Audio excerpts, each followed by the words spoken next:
Welcome to the Work in Between, the podcast that explores the topics and daily actions that get us to our health-related goals. And welcome to season 2. I am so excited to start our second season. We have all sorts of amazing guests and information for this season, and I think you're really going to enjoy them. And our first guest of our second season is Melissa Glick, who is an entrepreneur and self-proclaimed hustler, a nonprofit founder, philanthropist, and real estate investor. She has transformed her life by losing over 100 pounds and has found joy in fitness and maintaining balance. And I think that's something we all struggle with. So I cannot wait to hear your story and find out what you did, what worked, what didn't work, what you're doing now. So welcome to the show, Melissa Glick. Thank you, Gretchen. I'm very excited to be here. So looking forward to this conversation. I know we spoke, it was probably like 2 months ago, and you reached out to me and said, I'm starting to hear some bits and pieces of your story, and it seems really interesting. And I think my readers would resonate with it, or my listeners would resonate with it. Would you be interested? And so I've been excited ever since then. Oh, I'm so excited as well. I love hearing other people's stories. I get so inspired by hearing about what worked and what they struggled with. And in fact, sometimes what helps me the most is finding out what didn't work and how you turned it around and were able to continue to make progress. So I like to start at the beginning, and at the beginning is wherever you realized you had to make a change, and whatever that change was. So where does your story start? My goodness. I think the story starts when I'm 10. When I'm 10, I just the messaging that I received as a 10-year-old, and it wasn't because I wasn't loved, because I was, and I had great parents and a great family, but I was a little bit chubby, and when I look back at pictures, I wasn't, and that just kind of like hurts me. But enough that my parents had a concern for me, and they wanted me to make healthy choices. And the messaging that I received, what I interpreted was that I wasn't good enough. So the Yeah. messaging from who? I'm sorry, but from From who? from my parents and from my surroundings was that however I looked, it wasn't quite good enough, and I could do better. Okay. As a 10-year-old, that was hard, and so, don't eat this food, eat this food, exercise more. If you don't, there will be consequences, and like I said, it wasn't because I wasn't loved. Right. It was out of concern. But the way that I internalized it was I wasn't good enough. And I didn't really talk about it. That's just how it was. And so I always kind of had these feelings of just not being good enough. And as I got older, I had to find ways to be good enough. And it was not based on how I looked. I had to find other ways to, get attention, or to feel like I was going to get the praise that I wanted, that I needed. And it was in excelling in school. And then as I grew into more of an adult, it was excelling in business. And I kind of turned into this hyperachiever, where I just really wanted success. And once I reached success, or once I accomplished something, then I wanted more. And it was just this never ending cycle of, I'm not happy with this, I want more. And it was because, and I didn't know it at the time, it was because I just didn't feel good enough, no matter what. And it weighed on me, the weight weighed on me because, I continued to gain weight and into my, 20s and 30s, my weight kind of yo-yoed, and into my 40s, I had so many responsibilities that it just really piled on me and I became very unhealthy. My most unhealthy was around March of 2020.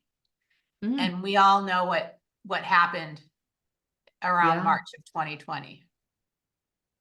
Yeah, I think that was kind of a reckoning for all of us because my beginning of my transformation started a little after that. So I think the pandemic made all of us look a little more inward and really take stock because most of us were so scared and there was so much uncertainty. So that makes sense to me. It really does.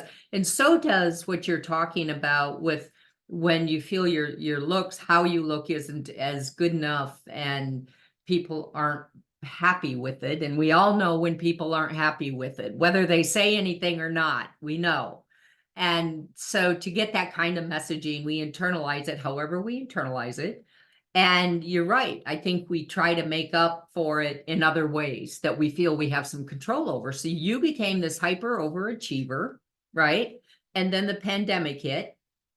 And then what happened? Yeah, so I will never forget it. I was well, before I get to this like aha moment, I'll give Mhm. you a little bit of background. So I uh owned and built a tech business, and I worked there and built this company with my brother. Mm. And he really was the engineer and I was the business side of things. And we both had so different skill sets that we made a great team. But I really carried the weight of this business and the sheer responsibility of building it and having all of these people being responsible for their livelihoods, all of my employees and all the customers, and building this business, and then all the other things that I was taking care of. I was on kind of unstable ground because here I Mhm. have all these business responsibilities, but my foundation isn't solid because I don't have a good mindset. I never really dealt with those feelings, of being Mhm. unworthy. So early on in the pandemic, we shut our business down. We're working remote because we're a tech firm. We had the infrastructure to be able to do that right away. And so I'm working, managing my company, managing my team, carrying all of this responsibility at home all day. And then at night, I'd go and I'd sit in my chair and I'd watch the big screen TV. And COVID, it's just the scariness on the news. People are dying. You can't get into hospitals. Everyone's alone. We're in quarantine. If you're sick, you can't even get help. And I'm seeing that, healthy people are getting COVID and needing to be hospitalized and, passing. And I'm seeing that the most at-risk people are the people who have all of the comorbidities that at the time I had. So it's high blood pressure, it's diabetes, I had sleep apnea, I had asthma, I was on 8 different medications for obesity related illnesses. And I'm thinking I'm the poster child here of the person who gets COVID and, dies from it. But I'm not okay with that. I am not ready to Mhm. to die like this, lonely, ashamed, sad from something like this. And I'm at my heaviest. I'm the most isolated and depressed I've ever been in my life because I had, built this business over so many years. on an unstable foundation. And then I'm locked in my home for months by myself. And so it was rock bottom for Yeah. me. And I had this moment where I said, I'm not doing this anymore. There is no plan B. It's time for me to get a handle on this. And that's when I had that aha moment, or that breakthrough, which is an aha moment combined with taking action. You know, it's the two combined. And that's when I was finally able to say, I have a goal, I have a vision of what I'm going to do and how I'm going to do it. And I'm ready. So did that give you a sense of relief, or how did you feel? I mean, once you finally made a decision and you knew what you were going to do, Yeah. what was resonating with you? Yeah. So I had no idea how I was going to do it. That's the thing. Because I had over 100 pounds to lose, and never had I been so far from health as I was that day. And I had tried every kind of diet out there. I mean, started my first diet at 10 years old, going to Weight Watchers. I have been on literally every exercise plan that exists. And so I didn't know how I was going to do it, but I felt a sense of motivation that I hadn't felt in a really long time, because I didn't want to die. Yeah, that's motivating, isn't it? Yeah. And so all I knew was I just need to do something small, because the 100 pounds is way too far off.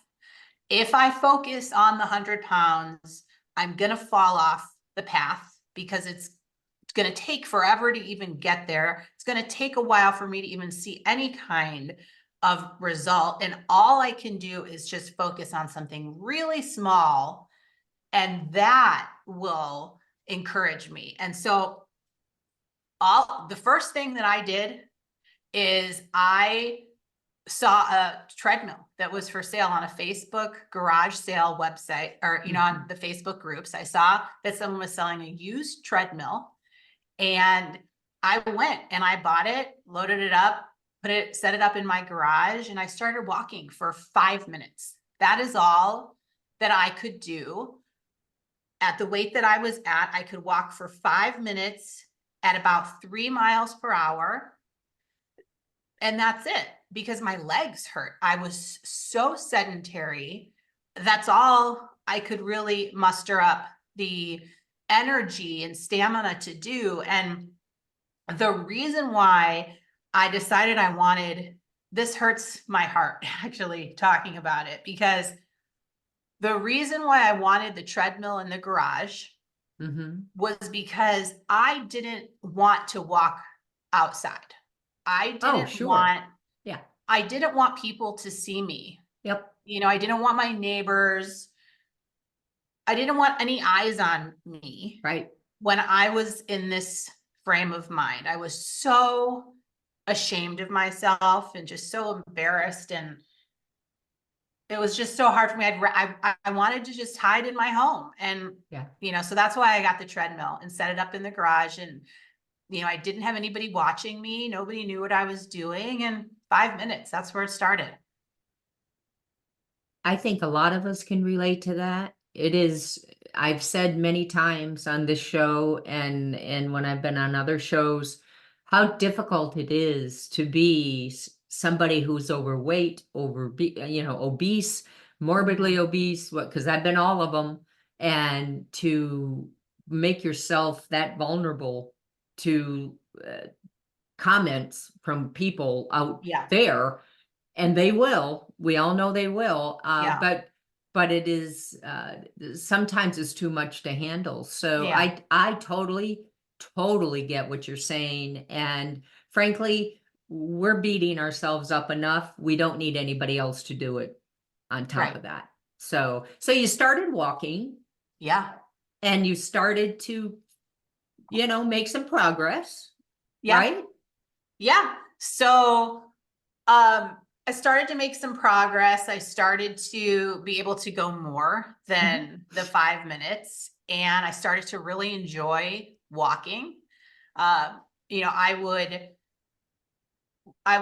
set my iPad up on the treadmill and I would watch like the Real Housewives of New Jersey or just something to take my mind off of it so that I Yeah. could go longer than I thought that I could go. And then I would Mhm. listen to music and I would listen to podcasts and I started to really enjoy walking. And I also kind of built a community around me. I knew that I wasn't going to be able to do something like this on my own. And I worked with a doctor, I had a Mhm. nutritionist, I ultimately got a trainer. I had a support group, people who were in a similar situation as I was, you know, having had eating disorder, binge eating disorder, Mhm. and we would meet on a regular basis on Tuesday evenings. There was a group of us, and I just think being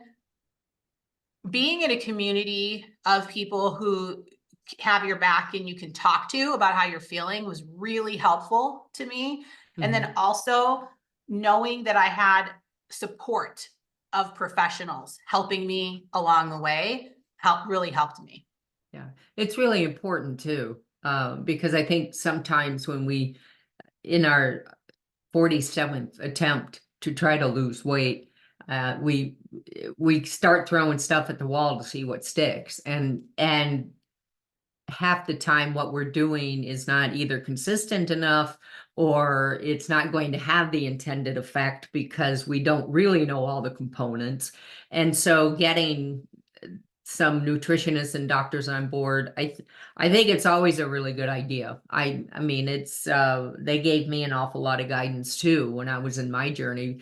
I mean, I think those of us who have struggled with our weight know a lot about losing weight, but we don't always know the whys and the hows, and I think it's really important to become informed. So obviously you were making some good progress, you were gaining some momentum, you had a Mhm, community.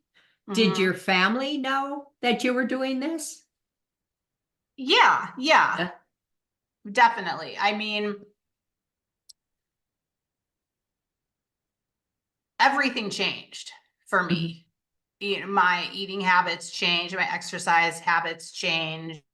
Um, I changed. Yeah. Now all of a sudden, it wasn't like, oh, well, you know, let's ask Melissa to do things. Melissa is always the person that we can count on for everything. In addition to my, you know, type A overachiever personality, there are some other personality traits that come along with that, like perfectionism and some codependency and people Yeah. pleasing. Mhm. And this was just what people in my sphere are used to about me, is just she is reliable. If you need something done, you go to Melissa. I would always just get things done. I'm a doer. I mean, that's what I did as a business owner for so many years. And especially when I was just starting off on my, health journey, the number one most important thing to me was my health. Mhm. Everything was second to that. Even my job, even my business and my Mhm. family, I really had to think of myself first. And I definitely ruffled some feathers. Some of the relationships changed in my family. You know, I think it was just a little bit of a shock to suddenly, have me create some boundaries and hold those boundaries and say no to things and push back when that's just not how it used to be. And so, in addition to my habits changing, I would say I had some personality traits that have changed throughout the years as well. I think one of the biggest challenges at least I experienced this a little bit when I started to move through my weight loss journey, and all of a sudden started to put myself first and my needs first, and make sure that I wasn't doing things that would not help me get to my goal, which meant I didn't do well if I got too tired, or if I got too hungry, or Mm, if I wasn't dealing with whatever was going on. And so to start saying no yeah. is, well, when you're not used to saying that, nor are the other people used to hearing that, that can be a real shocker. And I know that a lot of people get pushback, Mm-hmm. and they're called selfish, Mm-hmm. and they're all of a sudden they're called all sorts of different things. But ultimately we have to teach people how to treat us, right? Yeah. So they are treating us as we have let them treat us all these years, and then all of a sudden we're like, wait, no, I have to take care of me first. And I Totally. think that is a bone of contention sometimes, because that means everybody kind of has to change behaviors and expectations, and that can get uncomfortable. Yeah. I agree. And something that I learned was I can't really control what other people think or how other people behave. All I can really control is me. And so Yeah, when I create a boundary, or when I say no, or when I say, I'm not going to be able to meet that expectation, and then I don't hold firm with that, right, that's right, my fault. I can't expect anybody else in my circle to honor what I'm asking. I mean, I can ask them to, but if they don't, I can't just crumble right. behind that. Like Right. I have to stand up for myself. And Yeah, so that was something that it didn't come natural to me at first. I would start to get mad because I would say, I said I don't want to do this, and now you're not respecting me. And I would get angry, and it was caused friction, but then I would have to say, well, I will remove myself from that situation, yeah, in order to hold my boundary. yeah, yeah. Sometimes we have to change our environment. Sometimes Yeah. we have to change who we interact with. I mean, sometimes that really, it's unfortunate, but Yeah. people are used to treating us a certain way because we let them. And Yep. then all of a sudden we're going, nope, can't do that. This is, I have to go to the gym, and I go to Yep. the gym from these times. I can't do that extra thing, or last minute Yep. thing. And that is hard. And I, in some ways I don't blame them, but I I learned along the way. One of the things that I got that was one of the biggest gifts for me was my sense of self-respect, right? Mhm. Learning how to appreciate that I am worthy, that Yeah. I I can I can ask people to inconvenience themselves just like they used to ask me, and I would do it, right? And then all of a sudden it was okay if they didn't do it, if I needed something. And so we have to really change how we see ourselves, so Yeah. that we treat ourselves with the level of respect that we want other people to treat us with. And so Right. that's a big Exactly. change. Yeah. Yeah. It really is. And it's still evolving. Sure. I'm what is it, like 3 years now? Mhm.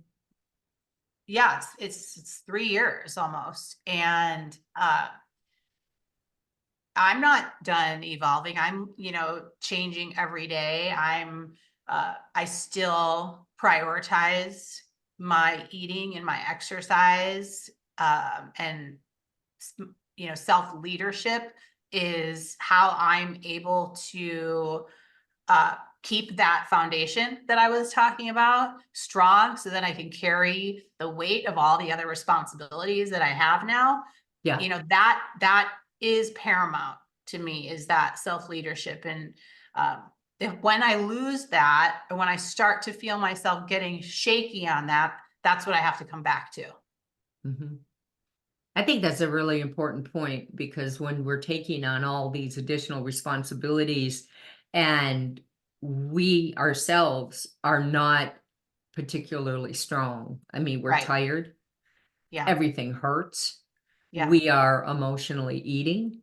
Yeah. We're self-soothing with food. We are maybe our spiritual self is out of whack.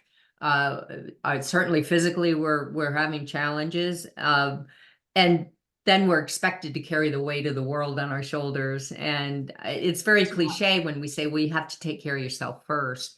But it is Right. so true because what's left, right? You're kind of moving through on an empty tank and a house of cards, and it won't take much to crumble if we don't take the time and build a strong foundation. So I Yeah. really like how you have described that because Mhm. I hope that that resonates with people, that helps them understand that we really do have to have, we've got to feel good. We've got to feel strong. We need to feel like we have a handle on ourselves before we can do much for anybody else. Yeah. I So I do a lot of keynote Yeah. talks, Yeah. and when I talk about this particular topic, I try and help people visualize what I'm talking about by imagining a pyramid. Mm-hmm. So you've got a pyramid, and if you think about how, the Egyptians built a pyramid, they start with just layers. Yeah. So each layer is supported by the layer beneath it. And Yeah. as you continue to build the pyramid, the layer at the bottom is the widest. It's very stable. It's not going anywhere. And Mm-hmm. as you get up the pyramid, the very top of the pyramid, it's also very stable. A Yeah. pyramid structure isn't moving. You can't budge it because it's so solid, and every layer is supported by the layer beneath it. But what happens is if you turn the pyramid upside down, Yeah. now you've got the heaviest piece at the top, and it's going to tip over, it's going to crumble. And so when you're thinking about all those things that are going on in your life and all of those responsibilities that you have, your necessities is kind of like Maslow's hierarchy of the needs. Like your body, your your needs, it's like the sleep, the water, the nutrition, the exercise, like all of that has to be at the bottom of the pyramid. Yeah. And then, you move your way up, and then the things at the top of the pyramid are outside of you. It's your work, it's your family, it's your kids, your husband, your wife, your church, all your obligations that you have. Just because it's at the top of the pyramid doesn't mean it's any less important. It's all important.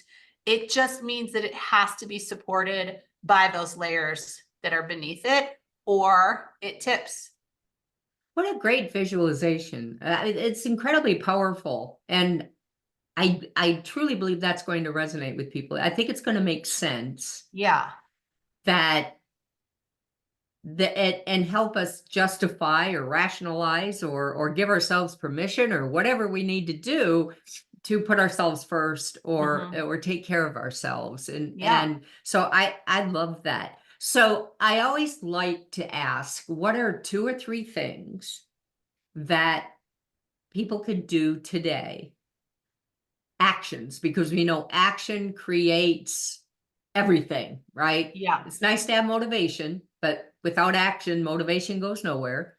Right. And action actually creates motivation. It So, does. what two or three actions have you found to be the most powerful, the most impactful for you? Yeah. So hands down, the thing that I will do whenever I'm trying to reach any kind of a goal, whether it's a small goal or a big goal, is I chunk it down Mhm. into much smaller pieces, and so this is where losing 100 pounds goes to walking for 5 minutes. Yeah. So it is just breaking it down into something that you can do, that is manageable, that is attainable, that you can just wrap your head around, because having a big goal is so important. Yeah. You know, if you don't have any goal or any direction for what you're trying to attain, then you're not growing in your life. And I think if people are watching or listening to this, it's because they're into personal growth and development, and they want to Yeah. improve and they want to grow. And so Yeah. for this population, you have to have a goal, and it can be a big goal, it can be a scary goal, and not knowing how you're going to get to that goal is totally okay. And that's where the breaking it down into very small, manageable chunks, I think, is really important. So that's number one. Mhm. I agree with that. Yeah, absolutely. I had to do that because I had to lose over 100 pounds as well. And that thought of that was paralyzing. Paralyzing. I wouldn't have been able to get out of bed if I had to focus on that. So I broke it down. For me, it was 10 pounds. That's it. At no point did I have more than 10 pounds to lose. Yeah, and so I'm also a entrepreneur. I have uh over my professional career started many businesses. Built and sold a technology company. I started a nonprofit. I built a real estate portfolio. I have a company called Peak CEO, where I work with leaders, business owners, entrepreneurs, and help them build a business, help them grow a business in a way that fuels their soul instead of getting crushed by it. Because Yeah. that's exactly what happened to me. Is I didn't have the solid foundation, and now I know how to do it better. And having sold a business and now working with people in a coaching and consulting capacity, this is what I like to do, Mhm. is help people do it better than I did it. Uh, so when I have big goals, even in business, it's the same thing, chunk it down. So one of the things that I do right now with my clients is we do 30-day challenges. Mm. And so people, they sign up to work with me. We do a 30-day challenge, and it can be a business goal, it can be a personal goal, whatever that goal is. It can be big, but I will drill down with people into what can you do for 30 days. Is it one thing that you do every single day and you build on, or is there a smaller piece of your goal that you can do a few things over the course of the month, and check them off your list so that you can get to where you want to go? And a 30-day challenge is so great because you can do anything for 30 days. And when you start to continually show up day after day after day, you start to change your habits. Yeah. And then once you start to change your habits, then it leads to discipline and consistency, which leads to progress. And then Yeah. you can actually start to make your way towards something. And it brings so much clarity too. Yeah. Once you start to change your habits, you get so much more clear, and motivation then creeps into all the other areas of your life. It does. And the clarity, I think, also comes from now you don't have so much noise. Yeah. Right? Because now you're on a path. Now Right. you're not, beating yourself up. You're actually doing something, and you're doing it consistently, and now you're starting to feel good. And Yeah. so all of those things, clarity does come, I believe, through action. Yeah. Absolutely. Because without action, we're just hanging around in our heads. And Totally. that's never a good place to be hanging out. At least for me. Oh, That's not my best place. So I do no. so much better when I am actually doing something to Yes. work toward my goal, whatever that is. And even if, some days it is just the teeniest of tiniest of steps. They Hmm. don't even have to be big, small steps. They can be Right.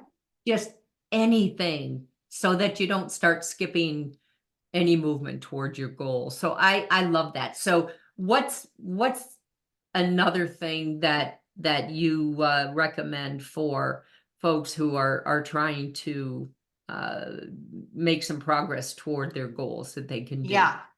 So I think this goes back to one of the first things that we talked about, Mhm.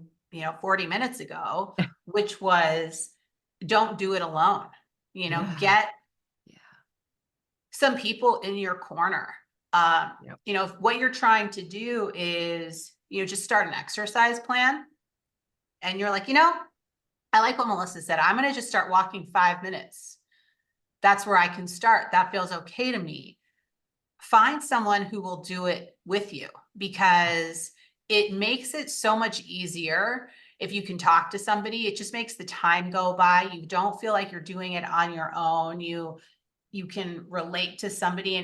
And now I'm really into fitness and I enjoy it, and my passions and my hobbies are around active things. And I Mhm. always like to say I like to have 3 activity types of buddies.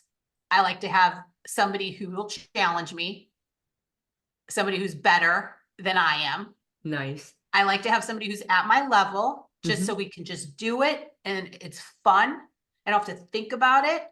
And then I like to have somebody who I'm better than, Yeah. because that encourages me. I like to help somebody else. It makes me feel good about the progress that I've made, and I can help somebody else in their path. And when you encourage somebody, it just helps to make you better. So at whatever stage you're in, I think that works to have, you know, buddies to kind of go through the process with you.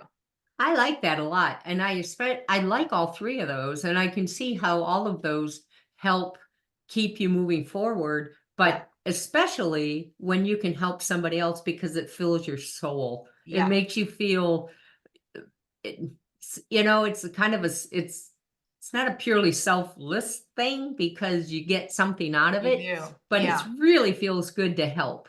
It makes Yeah. And you feel so good. I was really hesitant when I was in this space 3 years ago, because everyone was better than me. Yeah, There yeah, wasn't a person who was worse than me at that time. yeah, And so when people would say, I'll go with you, I was yeah. like, no, no, I don't want to hold you back. I'm embarrassed. There's this thing in my town, they're called the sky stairs, and it's 550 stairs that goes from my little town up to the college. And it's a tourist uh site. People hear about it, they want to come check it out. Athletes train on it every year on 9/11. Firemen and firewomen, they'll climb the Mm, sky steps in honor of the 9/11 victims. Like, it's a big deal. And so I always had this like idea that I wanted to do the sky steps, but I could do like, maybe like one section of it. Like, that's yeah, it when I started. And I had this friend and she'd be like, I will go with you. And I was so hesitant to let her do that for me. yeah, But I did. And I could tell that she just wanted to spend time with me. yeah, yeah, And she was like, I want to support you and I want to be here with you. And yeah, it's exercise for me, but that's not why I'm doing it. I just want to be here to encourage you. And that felt really special to me. yeah. And I let her do that, even though it was really hard for me. But it was growth. That's really important growth though, because we have Yeah. to get out of our comfort zones. Yeah. We can't always stay in our comfort zone. No. And so what a wonderful opportunity.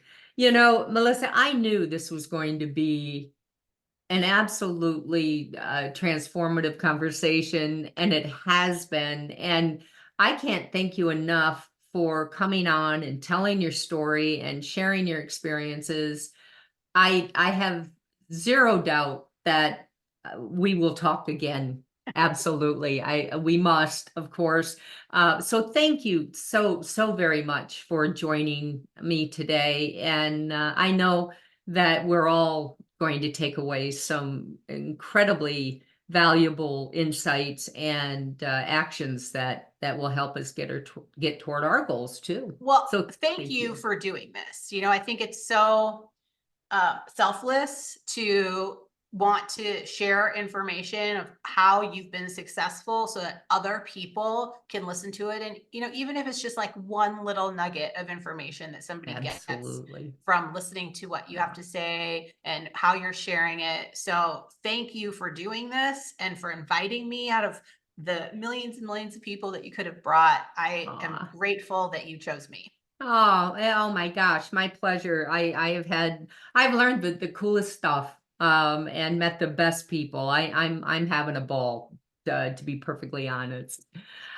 So that's the show. What about you? What resonated with you? Whatever it was, please let me know. Drop me a line at www.gretchenholmesphd.com. I would love to hear from you. You can find my podcast there. You can find any future speaking engagements there. There's lots of information there. So come check it out. I'd love to hear from you. The most important thing I have to say, I always say this at the end of all of my podcasts, is to remember to love and celebrate yourself right now, today. Don't wait until you feel worthy, because you already are. I promise you. And loving yourself is the only way we get to good health. So until next time. And do remember, the information on this podcast is not intended nor implied to be a substitute for professional medical advice. Until next time, everyone, take care.